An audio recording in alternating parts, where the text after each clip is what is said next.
big week for show business this week. Rivals back again. Yeah. We're going to find out the Strictly hosts today. We're not allowed to announce it because it's we're going to go out in the morning. Being Tuesday. Today being Tuesday. Yeah. But we're very happy with them. Yeah. I think it's good. Yeah. I think it's good. By the time this goes out, you'll know who they are. So yes, exactly. Why do people announce things on Tuesdays? Yeah, Come on, guys. It's really annoying. Try and make the effort and do it at the weekend. But that's like, have I got news for you? They always record on Thursdays, and that's always when elections are. Yeah. And they're always sort of recording going, well, I mean, we've absolutely no idea. I wrote quite a few columns like that last week. I bet you did. But anyway, please don't let this be overtaken by 2 p.m. I'm accepting it's going to be overtaken by 6 p.m. But that's like us for Strictly. Yes, that's what I'm saying. Yes, what are we talking about?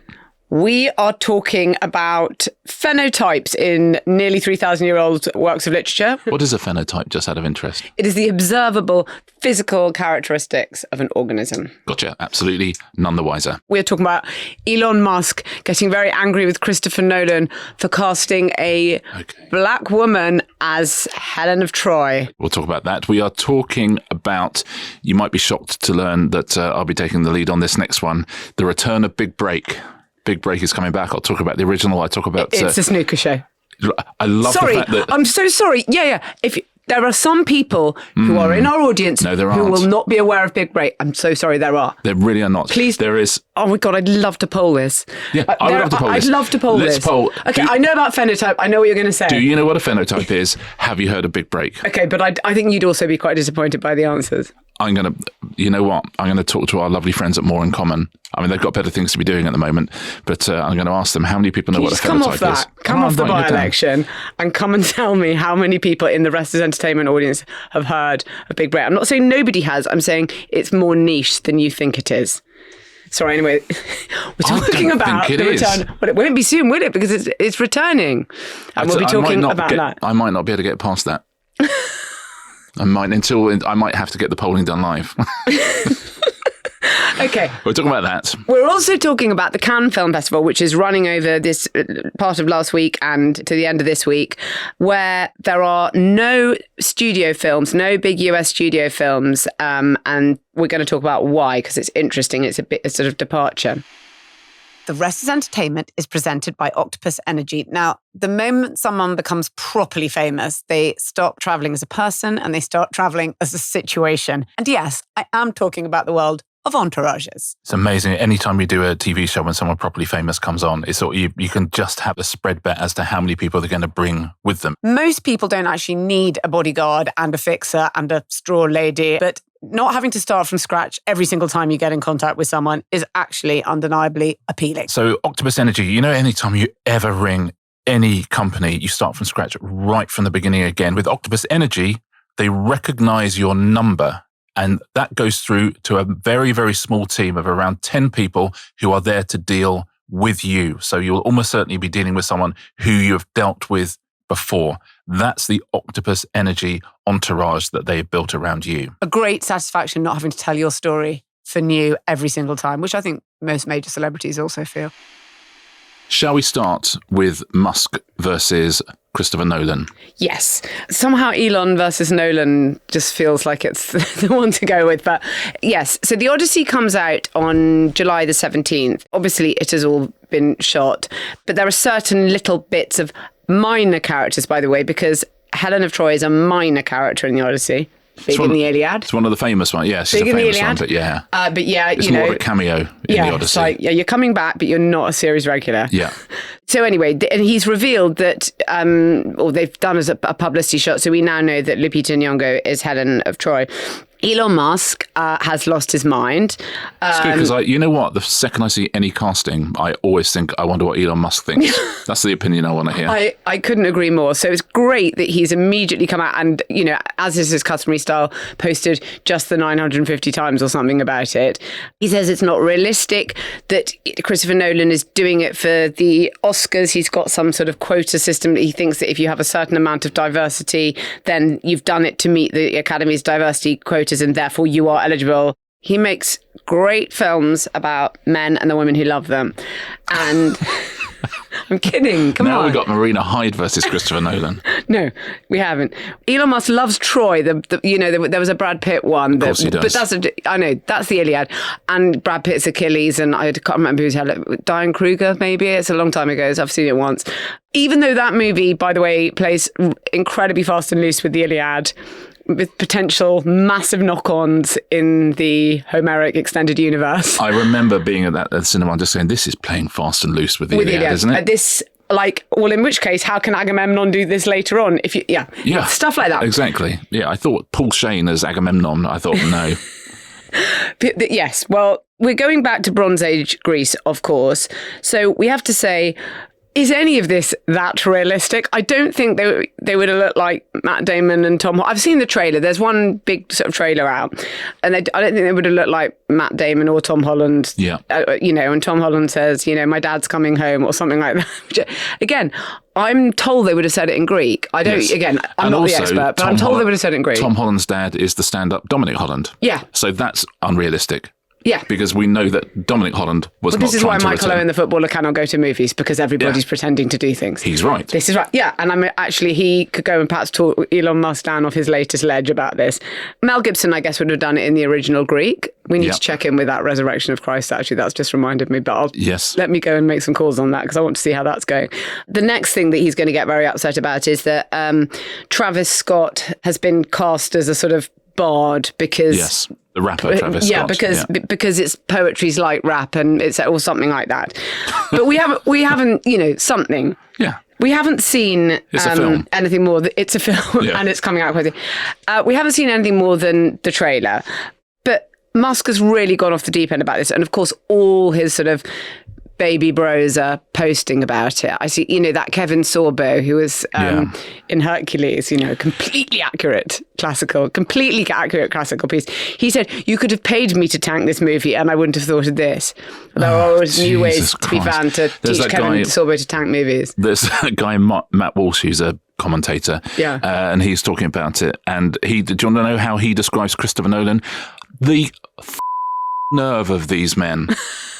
Genuinely, who, by all means, listen, stick to what you do, whatever it is. Elon Musk, genuinely, I know you started with a lot of money, but you're the richest guy in the world. It's not without talent.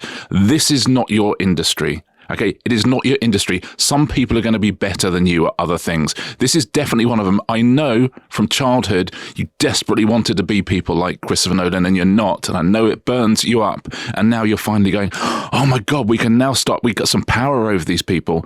But just let somebody else talented get on with things. He says about Christopher Nolan, Matt Walsh. Yeah, he's almost admitting to it here. He describes Christopher Nolan as technically talented, but a coward. Isn't that amazing? Listen, he knows where to point the camera. I'll give him that. Right, but a coward. Unbelievable. Wow. Do you know what, Matt Walsh? When people are filling the multiplexes to see your movies, we will listen to your opinions about Christopher Nolan, okay? But he's earned his place where he is.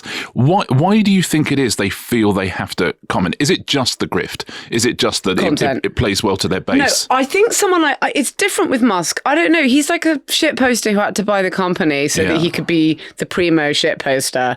And so all his posts are sort of pushed right up the algorithm and everyone agrees with him. Yeah, I do think it's quite sort of sad. Yeah. It is quite odd because they are the people who do spend their entire time saying celebrities should not be talking about anything other than, should stay in their lane, effectively. And there are times when I see celebrities say, I see another of Elon Musk's rockets has burst on launch or whatever it is. It's like, oh, I'm so sorry. That celebrity should shut up, okay? Yes, sorry, love, it's rocket science. Yeah, because every one of your rockets would blow up on launch. And he's amazing at this thing. Yes. That company is amazing. Listen, the things they've done, they caught a rocket with some tweezers, okay? And I get that sometimes they don't catch it, and sometimes it blows up on the launch pad. But in general, they are amazing. And I guess also there's scientists involved as well. But Christopher Nolan, there's lots of people on that set as well. Technically brilliant scientists, but cowards. Yes. Some of those guys. Do you know what? Why are they catching the rocket? That to me is cowardly. Let it crash to Earth. Fall. Let it crash to Earth. But he's built this company. He's clearly better than everyone who tries to do what he does at what he does. Okay, that's great. Yeah. But there must be something in childhood that means he constantly wants to be funny. He constantly thinks, if I made the Odyssey, I'd make it properly. You're aware of the father? Oh, yeah, I mean, it's always... sorry, dude. Do you think so? I was thinking of a TV... You know, when Sopranos came out and everyone thought it was funny, the idea of a mobster having a therapist. Yeah. Do you think that many of these... I was really thinking this the other day. Do you think that many of these tech billionaires have therapists? No, but don't you remember the stupidest idea that's ever been had for a podcast? And that means something, as you know. Wow. Was Meghan and Harry's idea of like talking to wealthy people like Putin and saying things, you know, effectively sort of asking about their childhood and talking and therapizing them. Okay. Which, I mean, I'd watch it if they managed to do it. If you're telling me that Vladimir Putin's going to sit down with Meghan and Harry and they're going to talk about their childhoods, if you don't think I'm keeping it locked on that, of course.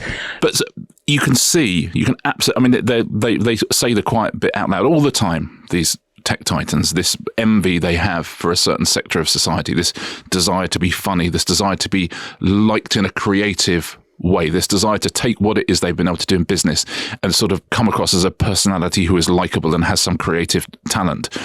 But someone must be talking to them about this. Someone must be going, you know, it's okay. Look at what you've created. Look at what you've achieved. You're the richest man in the world. And you're excellent at the space thing. Yeah, maybe you are a cultural imbecile. You literally are a cultural imbecile. Yeah. I'm so sorry. Your favourite books are Lord of the Rings, you know, The Fountainhead, Ayn Rand. It's like, you're so basic, I can't even tell you. And that's fine because you're amazing at the space thing. And that's absolutely fine. You can't be non-basic at it. You've got, most parts of your life you have to be basic in order to have the bandwidth to be good at the thing that you're good at. Yes. Yeah.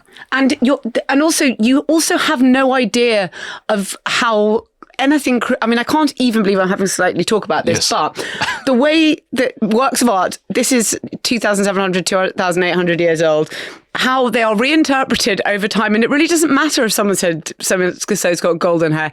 You might have seen all different types of Shakespeare performed, all different interpretations. It's kind of what keeps them alive.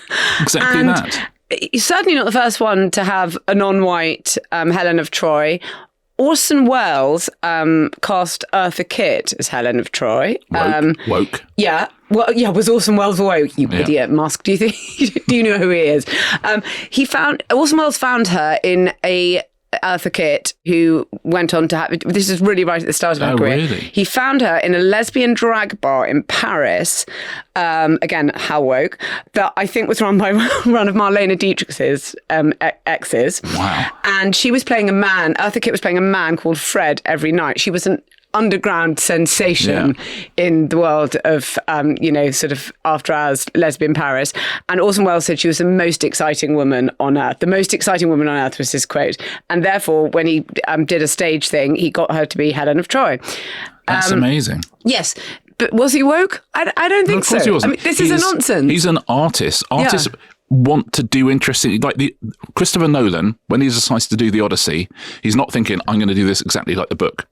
Right. And for lots of reasons. One, the book already exists. Yeah. Two, the story's been told, retold a million times. So he only goes anywhere near it if he can do something that tells us that story, but also tells us about the times we live in. That's the thing that interests him, to make an incredible spectacle, to make a piece of art, and to do something that is going to entertain audiences. Now, your starting point for that is not, let's start on word one of the Odyssey and end on the final word and make sure everyone looks exactly like they're described. It's just not. There's not a single artist in the history of the world. What is realistic? It's got a Cyclops in it. I mean, it's ridiculous. This is like when people have an absolute meltdown about what can happen to Doctor Who, and you're like, I don't know, he's got two hearts, he's an alien. I mean, presumably quite a lot of things can happen. But thinking of his cultural life, we know, as I've said, we know he likes Atlas Shrugged, we know he likes Lord of the Rings. I mean, we could have got like a really bad version of his AI to tell us this. We know he was playing that game Elden Ring, which he was playing obsessively when he bought Twitter. Now, that is now being made by Alex Garland. They're filming it here. They're filming it at Alex. I know. Will it be satisfying to him? I do actually, I think I've said this take on this podcast before, but I've got a theory about why guys like Elon Musk really, really like those historical things and those kind of weird fantasy worlds that are effectively just off versions of history. Yeah. It's because women always get treated like complete shit in them. Always. But it's fine because that's how it was. Yeah. Because it's can't do the anything past. about it. Yeah. It's a product of its times, even if that time is a fantasy time. So there were points with Game of Thrones where when it deviated from the book and when they were literally adding in rapes, I was thinking, I don't know, why do people like this so much? I love Game of Thrones, but I think you have to be clear-eyed about what's happening. There's a particular form of like, I'm really into this type of historical fantasy world. And this is a fantasy. I mean, as I say, it's got Cyclops in, it's got all sorts of monsters in it. It's fantasy. So to really mind about the skin colour is sort of extraordinary. They're also saying she's supposed to be the most beautiful woman in the world, and you cannot tell me that Lupita Nyong'o is the most beautiful woman in the world. And Whoopi Goldberg said, mate, have you looked in a mirror? You shouldn't be talking about looks. She's wonderful. And she's also, can I just say, such a small part in this, but anyhow. Yes, I know, that's the thing. But it has nonetheless caught fire because, of course, he owns the town square and he puts himself right in the middle of the town square. Yeah. And not my town. I think you do have you do have to keep things secret to some degree, and it's not even equivalent, but they really did it so successfully with Barbie, which is no one really knew what it was. The pictures that had come off set were when they were shooting on location, when they kind of appear in those kind of crazy bright clothes, Ryan Gosling and Margot Robbie in Venice Beach, and it's in the real world, because otherwise, for obvious reasons, it was all filmed in kind of controlled studio environments. Nobody knew about it. They kept the plot and that tone, which was so unbelievably distinctive and amazing, secret. And the stuff you'd seen was kind of pink and goofy. So no one really knew what it was going to be. And when it came out and it was like, oh my God, has someone like done a feminist Barbie? What? Yeah. Yes, then all the pundits attacked it. But by then it was a juggernaut. Yeah. And also it was really good, which let's hope is the case with, I'm sure, why wouldn't it be the case with the Odyssey? Yeah. And even Fox News, who created all the online right, as usual, created massive hit pieces against it, but it couldn't stop it. And even Fox had to agree that it was really big in the red states and people were turning out for this film. So that's an interesting one. But they kept everything so completely secret. And in that case, it was about the tone. Yeah.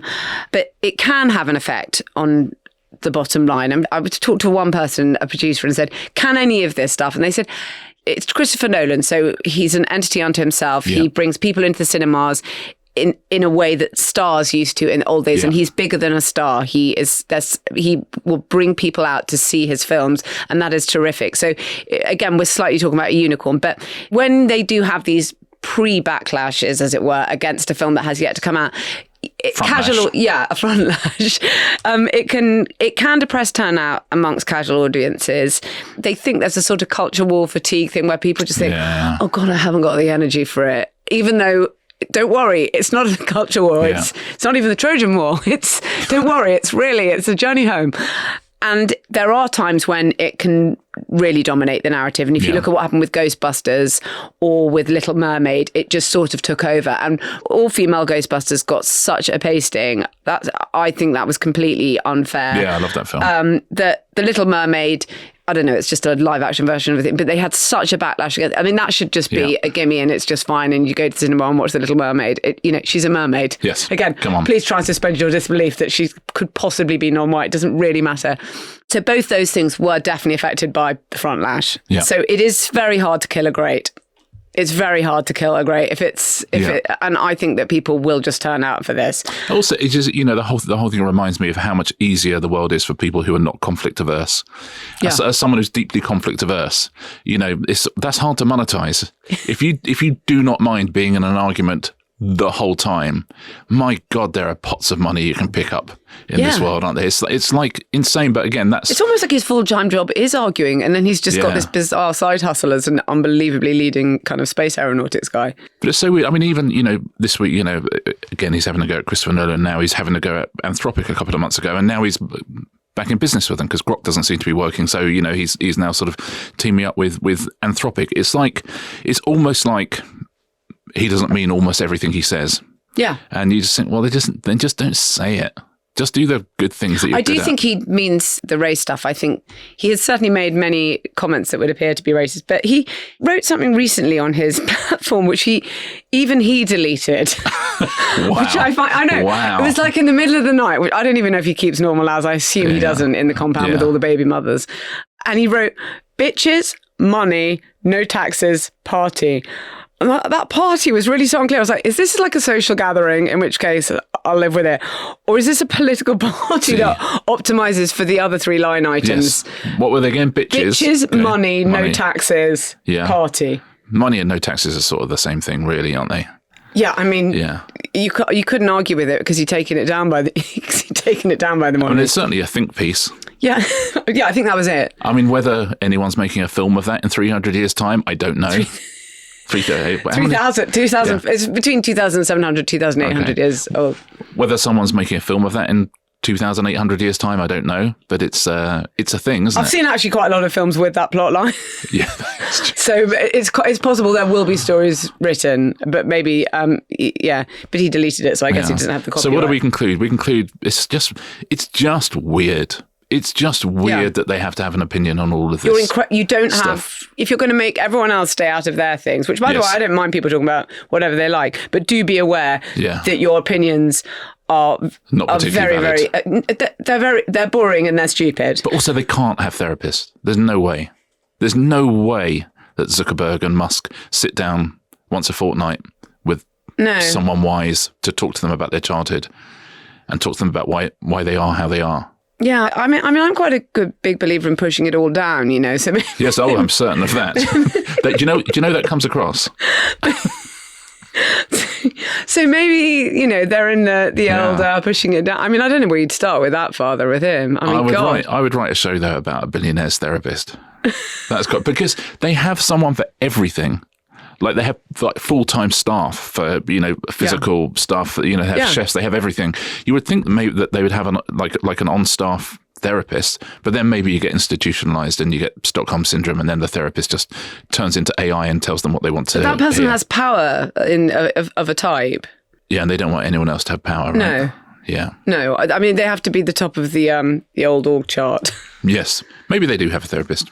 Maybe they do. If they do, by the way, that's a really bad therapist. Also has terrible opinions. I mean, really, what are you doing? That's a therapist who's not a fan of Christopher Nolan.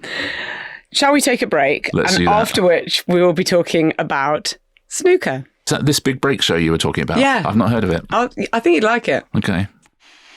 This episode is brought to you by Lloyds. Now, I love it when characters are part of a club. You wouldn't know anything about that, would you, Richard? The Thursday Murder Club in some ways reminds me of the A-Team. I would now like to map each of those characters onto the A-Team and feel I probably could. I mean, Elizabeth is Hannibal and it's not even close. Yeah, that's exactly right. And Ron is Howling Mad Murdoch. Well, there are definite perks to being in a club. Just ask the members of Club Lloyds. Because with Club Lloyds, you can bank on Lloyds to give you more wherever you are. If you join Club Lloyds, there's all sorts of benefits you can choose between. There's, for example, 6 free cinema tickets. They've got an annual coffee club and gourmet society membership, which would be mine. And also something that the Thursday Murder Club would enjoy very, very much indeed. Yes. To top it all off, you have fee-free spending abroad, which means wherever you are, you won't be charged by Lloyds to use your debit card when you're travelling. Now, joining this club costs £5 per month, but that is refunded in any month that you pay £2,000 into your account. Now, that is a club that's worth being part of.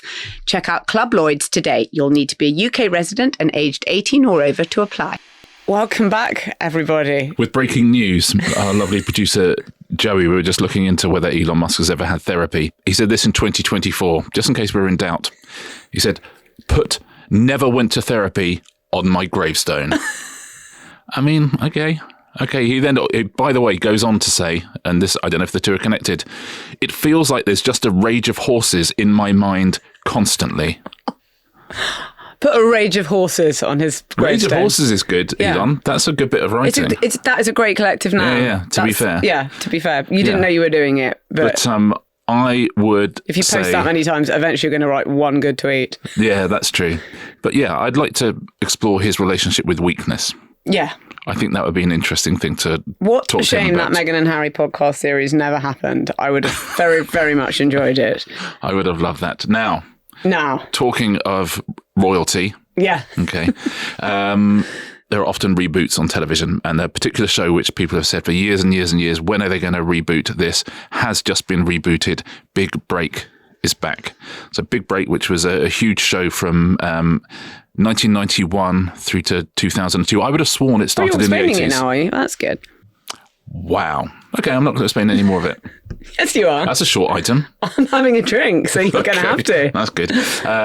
200 odd episodes presented by Jim Davidson and the wonderful late John Virgo. Who was the royalty in the reference rather than Jim Davidson? Yes, I think the format was the royalty. Yeah. Really. But Virgo was so amazing. And by the way, I will be talking about royalties and formats in the context of this as well. Ooh. So it's all coming together. But yes, John Virgo was royalty in this context. So yeah, Big Break is coming back, and there was a lot of hoopla about it. Used to be Jim Davidson and John Virgo, is now Paddy McGuinness, who never saw a reboot he didn't like, and Stephen Hendry. The coolest man in the world. In my opinion. Certainly one of them. And the announcement has been well received, I think, because people love Paddy, and Stephen Hendry is very, very good as well. So I think it will be good. I just wanted to go through a little bit about what a weird show Big Break is, where it came from, why it came about, when it came about, why it is coming back, and the job that it is going to do for the BBC, because it's not the job that people have been writing about that it's going to do, that's for sure.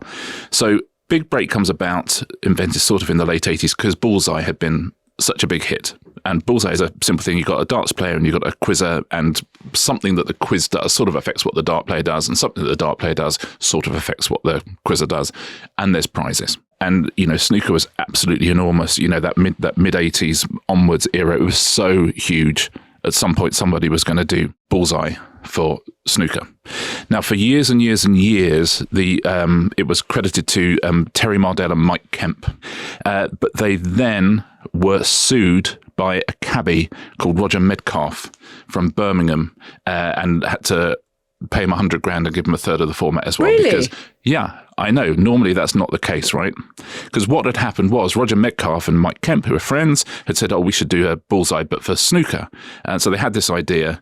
Mike Kemp knew Terry Mardell. Now, Terry Mardell had just had a big hit with Bob's Full House, which is essentially bingo, but as a quiz show. And so Mike Kemp goes, I've got a friend who knows how to format a TV show. Terry Mardell takes this in, looks at it, he says it was an absolute mess, but we turned it into something, and the BBC loved it and bought it, and so it became a TV show. And it was credited to Terry Mardell and Mike Kemp, and Metcalf many years later said, but I did come up with that with Mike, and we took it to Terry, and so he's got the money, it's good. It sounds like no one was really trying to con anyone, it was just one of those I see. things. When you said a cab driver, I thought that he had said it to them. Oh, in a cab? I No, I don't think so. Yeah. Oh, can I do a sidebar? Yeah. On Always. Bullseye had been a hit. Yeah. Big Break is a huge hit. So they decide, okay, well, let's do this again. We're going to do this for golf. And they did one series. I remember seeing it at the time and thinking, this is really unacceptably awful. They did a show called Full Swing with Jimmy Tarbuck. Oh, where it I was. remember that. Yeah, I mean, they only did one because series. it's the old pro. I mean, they're all pro-am shows basically. Yes. Yeah, and golf obviously you would think would be or could in the right hands be made. Yeah. Well, they had sort of a very early computer screen thing where that you could hit a ball at just back before that technology really worked. This is really coming out of a memory hole. A weird putting green. Their version of the trick shot was a sort of big contraption. The in-studio putting green, right? Yes, an in-studio putting green. They had this big contraption where you just tapped the ball into it and it went around lots of things and then went in the hole. So there was never any jeopardy. That lasted for one series. Anyway, that's how TV works. Bullseye begets Big Break, and that begets Full Swing. And then you never have to do any of those ever again. So BBC are bringing it back, and people have been trying to pitch this for a few years. I've been pitched it before because I love snooker and people know that. And I when it was mentioned to me, I was like, I love snooker. This is not the show. I would not do this show very well. It's not something that I would be particularly good at. And that was, I think, for Five, because Five have now got lots of the snooker. But the BBC have brought it back, but brought it back in a very interesting way. It is for BBC Two daytime. Yeah. Nothing is for BBC Two daytime anymore. It's 6 o'clock. You get some House of Games and stuff like that. But there is nothing now in that kind of 2 p.m. till 6 p.m. slot. So it's for BBC Two. It's for daytime. And what it is, and it's an object lesson in everything has to do a number of different jobs now if you want it to be commissioned. What they are doing, they're doing 20 episodes of it, and it will do a number of things for them. Firstly, it will be a program that they can just put out, see how it does. Just like in the old days where you'd commission a program and I wonder if people will watch it, and if they do, you put it out again. So they will do that. And if people love it, they can do a primetime version of it. But what they're also doing is doing it so every time the snooker is on, and the BBC have just signed a deal to 2032 for the World Championships, the Masters and the UK Open, which are the Triple Crown events, they have this stuff absolutely ready to go. They'll have these 20 episodes. They'll probably do another 20. They'll probably do another 20. And it just means when the snooker comes on, which does really good business for BBC Two, they have this thing that they can play throughout breaks in the frames, which is a big deal for them, and then can sit on iPlayer forever. And every time the snooker is on and people are interested in snooker, like people get interested in tennis every time Wimbledon's on, they have this thing on the iPlayer. So it's one of those ones. It's not going to be expensive. They used to film 4 a day. They probably will again, but it will be an accompaniment to their snooker programming, which is nice for them. It'll be a lovely thing that sits on iPlayer, and if people like it, suddenly they will have a hit on their hands and they can put it on Saturday night. But I find it such a fascinating commission because it's not like any other. As I say, no one's commissioned anything for BBC Daytime for BBC Two Daytime for about 8 years. I mean, they just haven't. And now suddenly we've got one of the biggest brands in British TV sitting there with big name hosts. I like to see that chemistry. I think Stephen Hendry is really funny. Yeah. He really is. And Paddy is great with people. I will really like to see him. Yeah. So Terry Mardell is very interesting, who came up with this. There are other names, but Terry was a stand-up comic, and back in those eras, in the world of light entertainment, there were lots of stand-up comics who started writing gags for hosts, did warm-up. Terry Mardell did warm-up. Yeah. His brother, Wally Mardell, did warm-up as well. So Terry Mardell not only came up with Bob's Full House, but he was also the warm-up for Bob's Full House as well. Had a big hit show in America called Sweethearts, which was a sort of a dating show. But the show he did immediately after Big Break had an interesting lineage to it. So he had this hit with Big Break, and suddenly America gets interested in Bob's Full House. So Terry Mardell goes out to Hollywood, signs up with William Morris, the biggest agency. Yeah. He first person he meets is a junior, a guy called Mark Itkin, who did not stay junior for long, is fated out in Hollywood. America decides to do their version of Bob's Full House. So he goes from Big Break with Jim Davidson and John Virgo to the American version of Bob's Full House. And there's a clue in the name here, which is called Trump Card. And it is filmed at Trump Castle Casino in Las Vegas. And the first episode, absolutely front and center in it, is Donald Trump. But yeah, so Terry Mardell went straight from pot as many balls as you can to the future president of the United States. Wow. Yeah. Oh, I really need to see an episode of Trump Card. Yeah. That's not one of the casinos you somehow contrive to bankrupt. Yes. Oh, it is one of the ones. It absolutely was. Yeah, it's now I think it's the Golden Nugget now, right. I think. Yeah. So yeah, Big Break is back. I've read a couple of things saying, it's just going to be trick shots, which is not. It's going to be pretty much exactly the same as the previous one. Quizzes and potting would be a bit different. And genuinely, I think how lovely. I'm looking forward to seeing it already. But the reason they're commissioning is because it's a really great thing to go with their commitment to snooker, and so they might as well have a punt at it. And if I was Paddy, I think Paddy's the perfect person for it. I would not have been, but he definitely is. And Hendry will be great too, even though he's on the first ever episode of Big Break. Stephen Hendry. Is he? Yeah, doing very badly as well. Oh, really? I'm sure he'll be the first to admit. Yeah.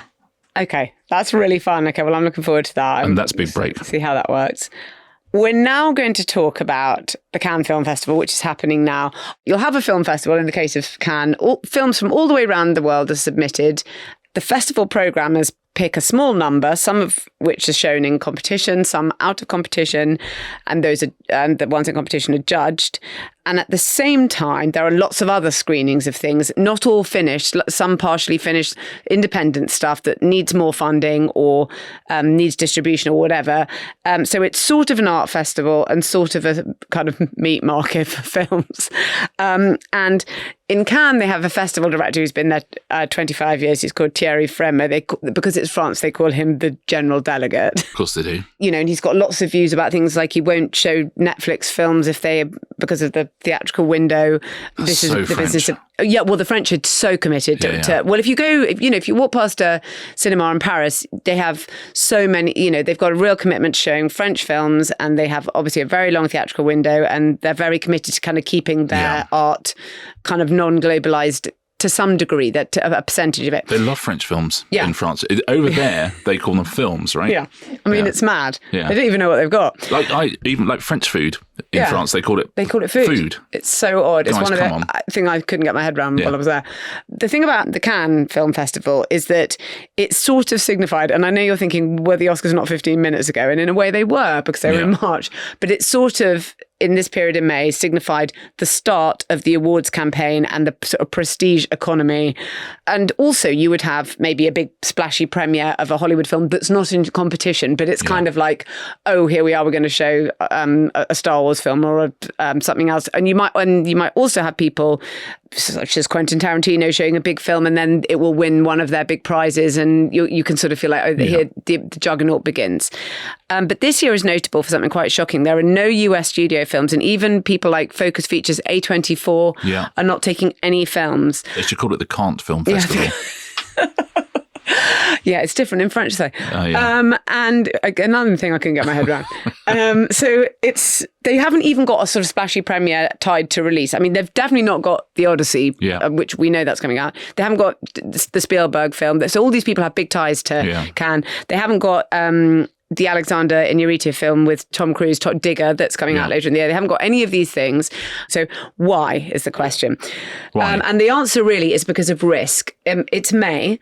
The studios are now so in a kind of completely connected online world. It is so different. I mean, I've talked to people who take things to Cannes and just said, it is so stressful. You know immediately whether your thing that you've lavished all your love and attention, whatever, and money, crucially, which we'll get to, has worked. You can just feel it. It's in the air. It's in the response.